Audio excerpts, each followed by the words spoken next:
Hello, good morning everyone. Welcome back tayo sa ating YouTube channel, Bagong Pilipinas, Old Queen TV.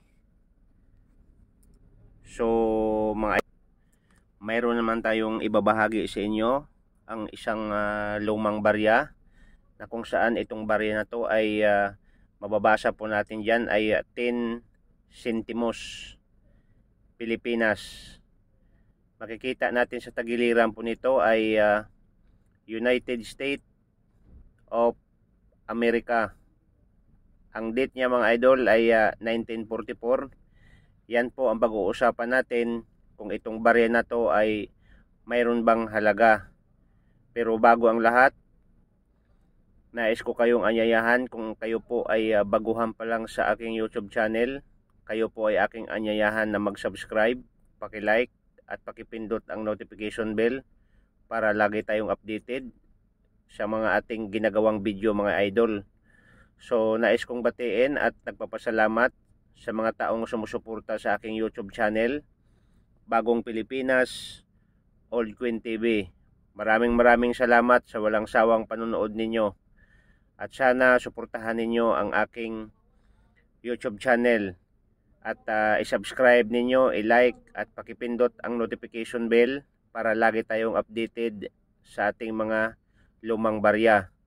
So mga idol, ang pag-uusapan natin kung magkaano na ba ang halaga sa totoong presyo nito mga idol sa market ngayon. Kaya nga kung ikaw yung mayroong ganitong uri ng barya, so iligpit mo na mga idol, at kung maganda ang klase, ihanap mo ng buyer dahil itong barya na to mga idol ay medyo malaki-laki na po ang kanyang value, lalong-lalo na sa mga Queens collector, no? Dahil mayroon nang nakapagbenta nito mga idol ng medyo malaki-laki ang halaga, no?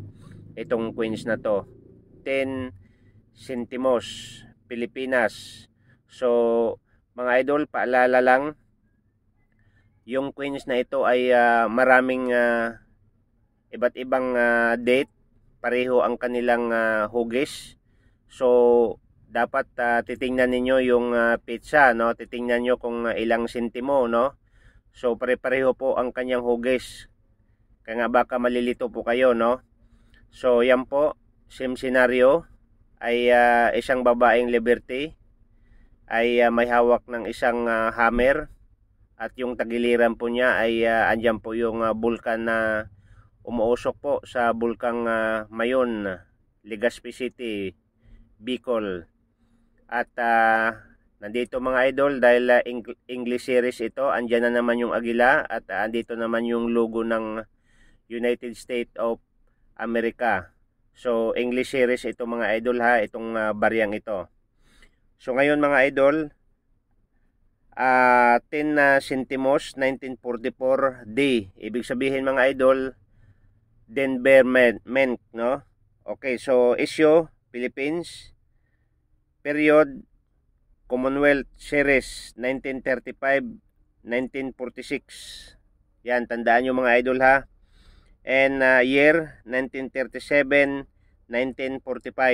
So yan po, no, marami silang ginagawa ng ganito mga idol, iba't ibang pizza.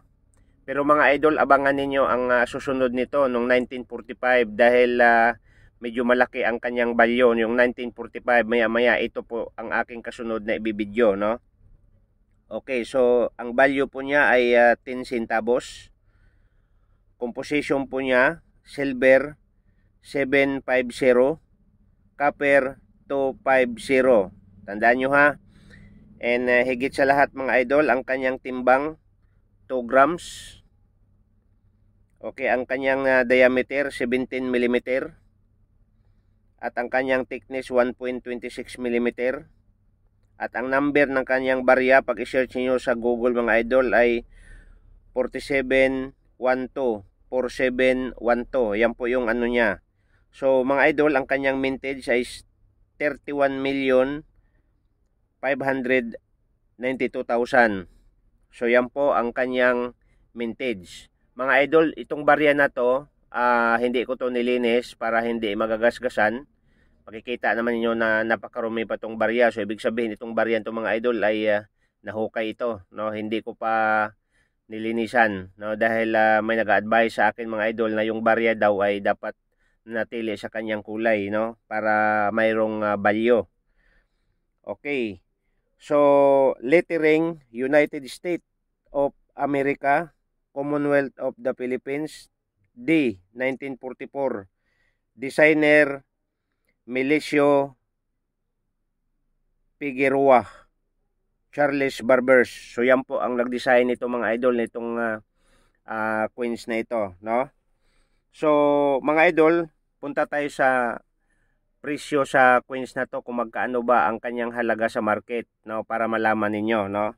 So sa mga auction mga idol, nagbabase tayo sa auction noong 28 January 2023 mga idol ay mayroong nakapag-auction nito mga idol, no? 1944D, no? Sa pagbasehan po natin mga idol sa Philippine money, no? So medyo 426 pesos. Depende po yan mga idol sa auction, sa heritage auction po. Nung auction 24 March 2020, heritage kaya po ito mga idol, auction. So 1944D, ganito din po ang na-auction po ng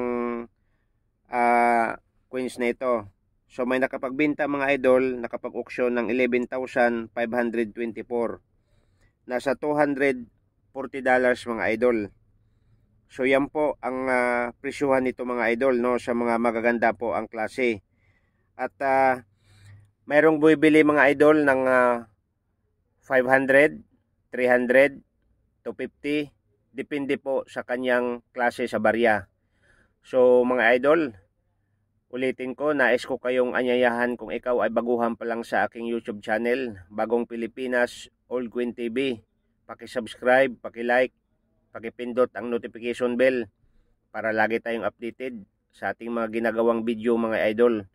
So sana wag kayong magsawa sa pagsuporta sa ating YouTube channel. Suportahan po natin ang ating mga sariling barya na nawawala na po sa circulation.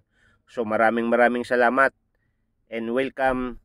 See you next video, 1945 10 centavos mga idol. So abangan niyo yan kasi yun po ang medyo mahal na barya. Maraming salamat and welcome. God bless mga idol.